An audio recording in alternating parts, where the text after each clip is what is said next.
ahora vamos a hablar de las características físicas y fisiológicas de los alumnos durante su estancia en el periodo escolar. Como sabemos, las características físicas y biológicas de los alumnos son muy variadas dependiendo del nivel escolar en el que se encuentren. Por lo general, se toman los menores como adultos pequeños y sabemos que no es así. Los cambios tanto fisiológicos, biológicos y estructurales que hay no son iguales a un adulto y no podemos hacerlo en relación nada más a su estatura o a su peso. Es una variación que debemos tomar en cuenta para poder entender estas diferencias y obviamente poder desarrollar un plan estratégico para poder ayudar y desarrollar sus capacidades. Hay muchas diferencias en lo que respecta a la edad preescolar o a la edad escolar en la diferencia con los adultos. Tenemos que desde los diferentes sistemas y órganos tejidos del cuerpo a nivel de maduración, a nivel de estructura, a nivel de función, todos estos se engloban en lo que es el concepto de ese homeostasis que vamos a tomar en cuenta para poder desarrollar esas capacidades de manera normal y poder asegurar una ventaja en cuanto a la actividad física si queremos hacer una formación desde el punto de vista de rendimiento deportivo, desde que llevamos al chico en su periodo de formación de inicio hasta su maduración.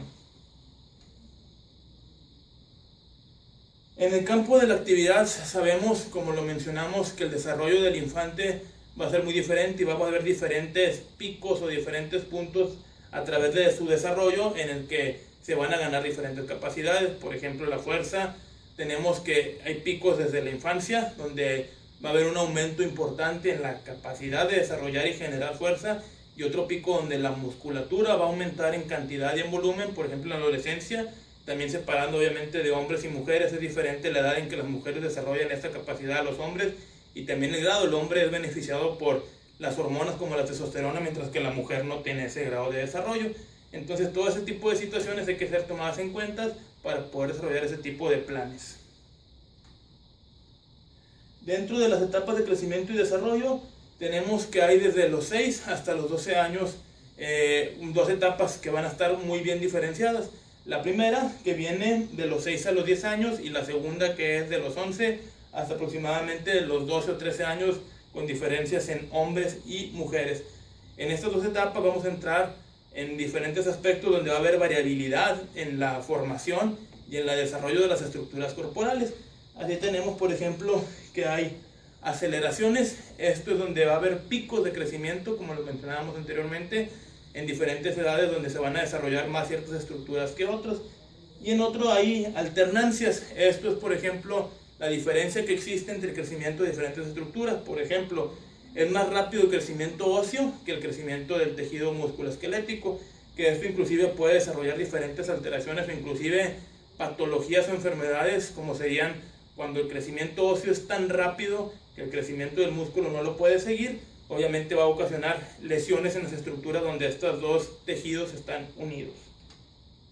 Aquí tenemos una gráfica donde vemos las diferencias entre el crecimiento en lo que es en los diferentes géneros. Como podemos ver, en las mujeres es a una más temprana edad que en los hombres, y obviamente también en lo que es ya el estado puberal durante la pubertad, donde estos crecimientos se van a dar de manera principal.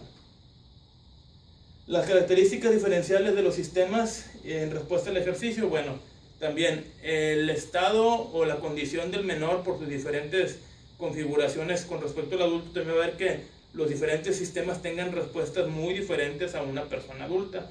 En el caso del sistema cardiovascular y respiratorio, por ejemplo, tenemos que el tamaño del corazón es menor, por lo que bombea menor cantidad de sangre, tiene que latir más rápido para poder suplir esas demandas de oxigenación, y obviamente eso va a hacer que la frecuencia cardíaca, el ritmo cardíaco sea más rápido en un menor, pudiendo llegar a inclusive hasta 200 latidos por minuto o más en una actividad extenuante, cosa que si lo traspolamos a un adulto sería pues una frecuencia cardíaca muy excesiva. En cuanto al sistema respiratorio, igual, los pulmones de los menores son más pequeños, por lo que la relación y el cambio de oxígeno es más difícil. Por esto mismo, la frecuencia respiratoria también va a estar dada o va a ser más elevada en los infantes. En cuanto al sistema musculoesquelético, mencionábamos un poco anteriormente, La capacidad de crecimiento del músculo se va más allá por alrededor de los 16, 17 años en hombres, en mujeres un poquito más tarde por cuestiones hormonales, y esto nos va a hacer una diferenciación en cuanto a la carga o a la fuerza que podemos tener para desarrollar diferentes actividades. Obviamente los hombres siempre van a tener una mayor masa muscular que las mujeres, pero también los picos de fuerza que se pueden generar van a depender mucho de la etapa en la que se esté desarrollando. Por eso es importante ver cuáles son los tipos de ejercicios que vamos a recomendar para poder hacer ese tipo de desarrollos musculares. En cuanto a la regulación de la temperatura, la superficie del cuerpo del menor es mucho menor que la de un adulto, por eso hay una diferencia en cuanto a la sudoración que se pueda tener. El menor suda mucho menos y eso lo limita a poder tener el recambio, la regulación de la termorregulación. Por eso el menor es más sensible a cambios de temperatura que un adulto, hablando específicamente en actividad física. Y asimismo también respecto a la hidratación, el menor tiende a perder mayor cantidad de electrolitos a pesar de que la sudoración es menos. Por eso la reposición que se tiene que hacer y el control estricto que debemos llevar cuando lo estamos sometiendo a una actividad física, sobre todo en temperaturas extremas. Las capacidades físicas básicas, bueno, esas las vamos a definir como aquellas que podemos desarrollar en la infancia y se va a dividir en fuerza, velocidad, flexibilidad y lo que es la resistencia. Las capacidades coordinativas son las capacidades accesorias que se van a desarrollar después de tener ya las capacidades básicas, y obviamente son la coordinación y el equilibrio, que eso nada más lo mencionamos, pero vamos a centrarlos en las capacidades básicas. La resistencia, tenemos que resistir a el mayor tiempo posible. Aquí aspecto fisiológico, lo que es la que vamos a desarrollar para poder tener estos óptimos estados. Este consumo de oxígeno a mayor nivel, la resistencia va a ser obviamente mayor. Dentro de la fuerza es la capacidad que tiene un músculo para generar un pico de tensión y poder vencer una resistencia. Existen infinidad de fuerzas como la fuerza máxima, fuerza resistencia, fuerza tolerancia, pero hablando específicamente de fuerza, vamos a centrar en la capacidad de ese músculo y las fibras musculares, cuál es su potencia para poder desarrollar una resistencia que venza una carga o un esfuerzo. La velocidad la vamos a definir como la realización de un gesto o de una actividad en el menor tiempo posible, pero con una buena coordinación y un buen equilibrio. Obviamente podemos hacer un gesto muy rápido, pero si es de mala calidad y no nos sirve, eso no podemos considerarlo como que es un gesto veloz, tiene que ser eficiente. Y flexibilidad, que es otro de las capacidades fundamentales.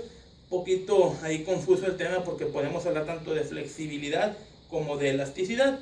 Sabemos que la flexibilidad es la capacidad que tiene un cuerpo para doblarse o deformarse sin generar alguna alteración estructural. Obviamente no se rompe, mientras que la elasticidad es la propiedad de que después de que deformamos ese cuerpo, el cuerpo pueda regresar a su estado original sin sufrir ninguna alteración. Entonces estas dos capacidades son muy importantes desde el aspecto de vista de las capacidades fundamentales, porque nos van a ayudar a mejorar todas las otras capacidades, tanto las fundamentales como las coordinativas. Básicamente, bueno, ese es el final de la presentación. Cabe mencionar nada más que el punto principal de esta plática era ver esa diferencia que existe entre el adulto y el infante cuando queremos generar diferentes acciones para incidir en las capacidades fundamentales. Obviamente siempre es recomendable que se inicien en edades tempranas. No quiere decir que un adulto no pueda iniciar, pero la capacidad o el desarrollo que va a tener es mucho menor al que tiene un menor. Muchas gracias.